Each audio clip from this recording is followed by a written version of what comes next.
Israel's planning to build over 1,000 new settlement homes in East Jerusalem and the West Bank. It's speeding up construction after Palestine won membership to the UN's heritage body in October. Palestinian leaders say peace negotiations are impossible without a settlement freeze. RT's Paula Sleer in Tel Aviv can tell us more. Paula, a turn for the worse seemingly between Israelis and the Palestinians. What exactly is being planned?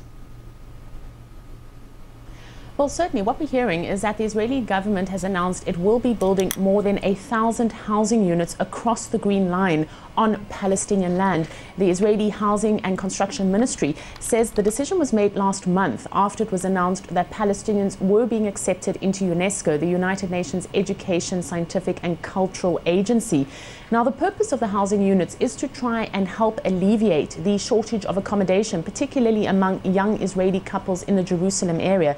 But no doubt this announcement will draw the anger of the international community, as indeed have similar announcements in the past. Whenever the Israeli government announced its settlement expansionist policy, the United States, the United Nations, the European Union, as well as the Palestinians have expressed their anger and growing frustration. Certainly it does not bode well for any kind of resumption of peace talks between the Israelis and the Palestinians. It sends out a strong message that the Netanyahu government is not interested in sitting down and talking with the Palestinians, while at the same time continuing to build settlements on Palestinian land. And Paula, this is all despite the landmark prisoner swap between the two that's been completed. Where does this exchange leave the peace process? Well, the peace process at the moment does not seem particularly hopeful. I mean, while we're talking, Palestinians in the West Bank are celebrating, and this is because of the release last night, Sunday, of 550 Palestinian prisoners from Israeli jails. This was the second phase of an Israeli-Hamas prisoner exchange swap that was carried out back in October. You remember there that the first phase of this prisoner exchange deal started that will ultimately see more than 1,000 Palestinian prisoners released for one Israeli soldier, Gilad Shalit, who has already returned to Israel. Now, there was a short time when clashes broke out shortly before the exchange last night took place.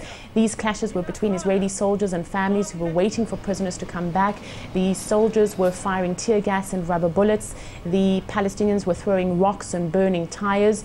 Most of the Palestinians who were released yesterday have returned to the West Bank.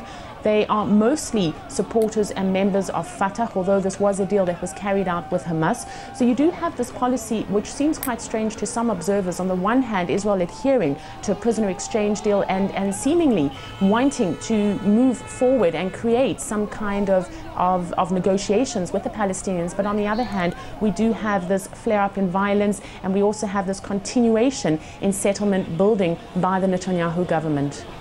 OK, Paula, many thanks for that update. RT's Paula Sleer there reporting for us from Tel Aviv.